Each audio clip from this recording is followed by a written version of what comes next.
what's up guys? What's up, good afternoon. Alright, so for today's video, magbiyahe tayo galing Kabuyao to Batangas sa Lipa, no? Lipa, Batangas, pupunta tayo ng Lipa, Batangas. So ang gamit natin ngayon, scooter.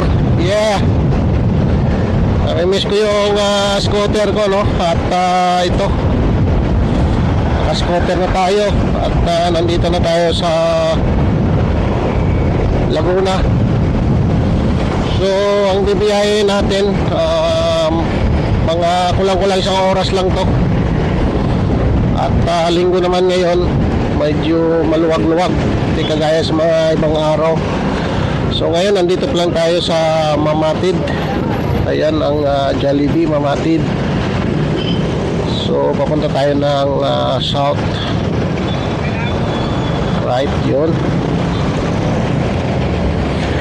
So nagka-problema pala yung ating motor, no, nung pagbalik natin dito. Kasi nga nung iniwan ko to, condition naman siya. Tapos almost 1 year na nakabalik ako rito.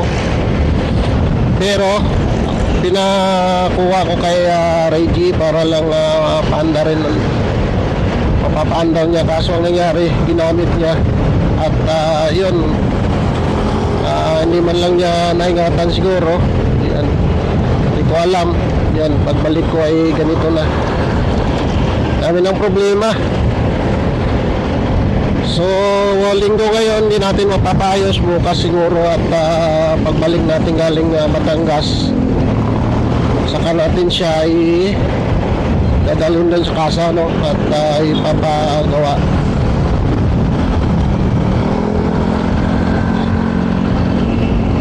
So ngayon nandito, malapit pa tayo sa malapit na tayo sa checkpoint. At papunta tayo ng Calamba. Dadanan pa natin yung Calamba. Yun, papunta tayo south. So kasalukuyan ay maayos pa yung daloy ng trapiko banda rito, no? So ayan, unang biyahe natin dito sa Laguna sa taong 2025. So nakapanibago rin, no? At siyempre yung gamit natin, scooter naman, naka-sitting position tayo, stand. At di kagaya dun sa yung ginagamit natin sa Mindanao na lagi tayo nakayuko dun sa motor na yun. So dito tayo ngayon sa scooter na medyo magaan at maliwalas dalhin. O, di ba? Yan, kung makikita nyo, pwedeng iunat yung paa. Yan, ganyan. Alright, so nandito tayo ngayon sa checkpoint. So checkpoint pa lang tayo. Mga alas 2:15 siguro nandun na tayo. So ang oras natin ay alauna 55. Pagdating natin mamaya dyan sa lampas ng expressway ay mabilis ng takbo natin yan, no? So ang problema pa rito sa motor natin yung ating signal light. Hindi siya gumagana, naglulus. So bukas na lang natin papaayos to. O, diba? Dito pala tayo sa lagpas pala tayo ng checkpoint. Yun, no? So ang takbo ng motor natin ay medyo na talaga, no? Okay pa rin yung takbo niya, kaso lang ay parang pakiramdam ko tumasang minor. So yun pa yung isang papayos natin bukas. At siguro yung signal light, patingnan natin, pati yung belt, makikita natin yan bukas kung nandun na tayo sa shop. So dadali natin mismo doon sa shop na kung saan natin kinuha itong unit. Yun, no? Parang uulan banda ron, ah. Huwag naman sana.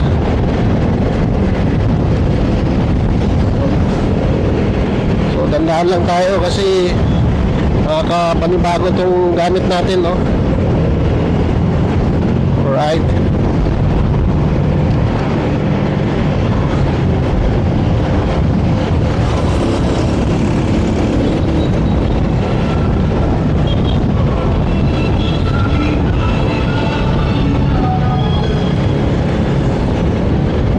Yun, oh.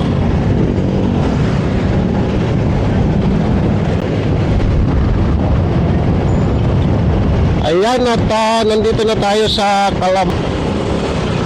So, makikita nyo, ito yung malaking isim dito sa Calamba. Ito yung isim dito sa intersection. Yan, oh, Calamba. SM Calamba.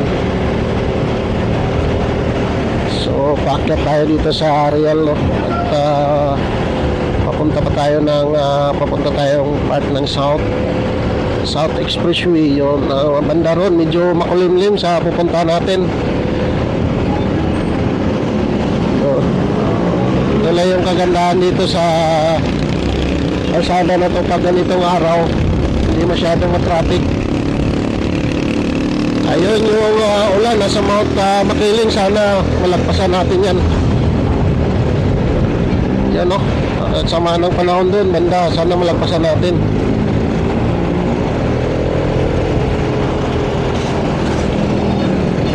Yun.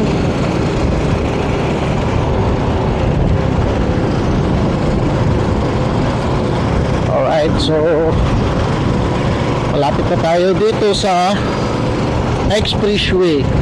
Pero hindi naman tayo dadaan sa Expressway, no? Sa taas lang. At bali, tatawid lang tayo ng Expressway. O, di ba?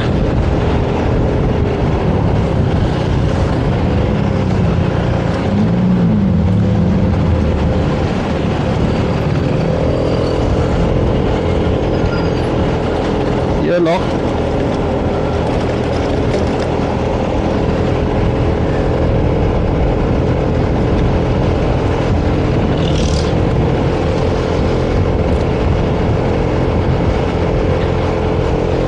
Ito yung Real Street, Calamba. Ito yung kalsada na papuntang South Luzon Expressway. Ayan, no? O, diba? So, wala namang problema kasi kahapon nag-full tank na tayo. At ilang araw naman natin gagamitin to. Siguro dalawang balik pa ng Calamba bago malubat, ay bago ubos yung gas niya, no? At kung i-compare ko lang dun sa ginagamit ko na motor sa Mindanao, mas matipid yun. Siyempre ito ay automatic, no? Scooter. Pero sa experience lang, mas malayo ang narating itong scooter natin kasi biniyahin natin ito ng Mindanao balikan. So sa mga dati, sa mga nakapanood ng mga dati kong vlog, no? At sinubukan natin itong iuwi ng Mindanao by land. At nakabalik pa ng Manila. Kaya ito medyo malaki-laki na yung mahaba na yung tinakbo niya, no? Nasa 22,000 na kilometers. So yung ginagamit natin doon na bike sa Mindanao, nasa 10 kilometers lang ang tinakbo nun. So guys, bali ito na yung intersection na kung saan ay pagka kumaliwa kanan ka dyan ay papasok ka na ng expressway. So diretso lang tayo at mag-service road tayo along Batangas Road.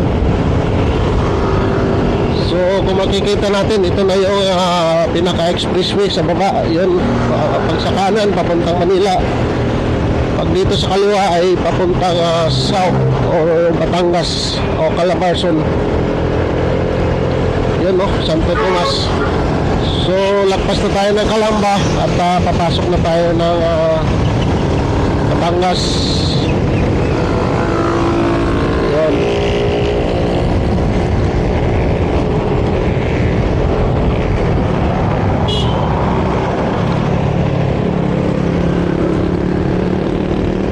So nandito na tayo sa turbina. Along turbina na to.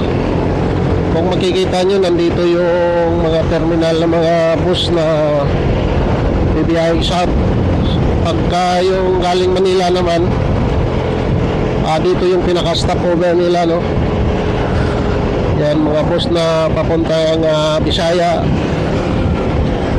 papuntang south, yan. Lahat dito mag-stopover sa turbina.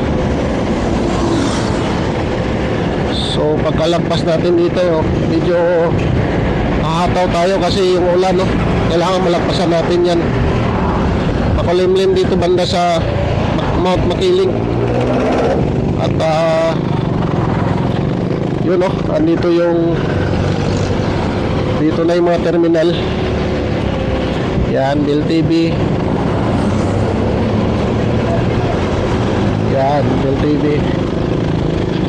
Sunod-sunod yan sila. Yun, no? So kung pupunta ka ng mga Bisaya, dito ka mag-abang. Uy, sana malagpasan natin yung ulan.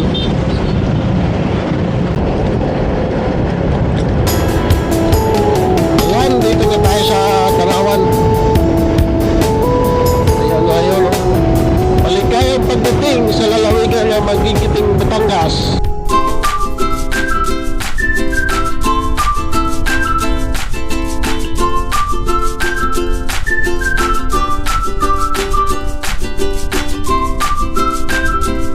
Yun. Hatawin natin to kasi baka punta na tayo ulan. Mambun-ambun na.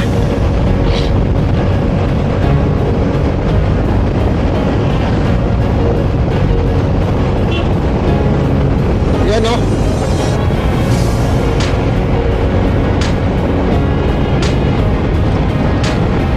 Ampun-ampun na.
malagpasan natin yung ulan.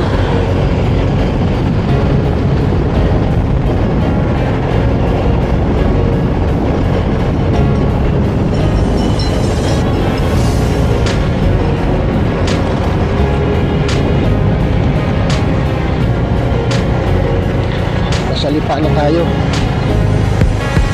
Ito na yung expressway ng Lipa.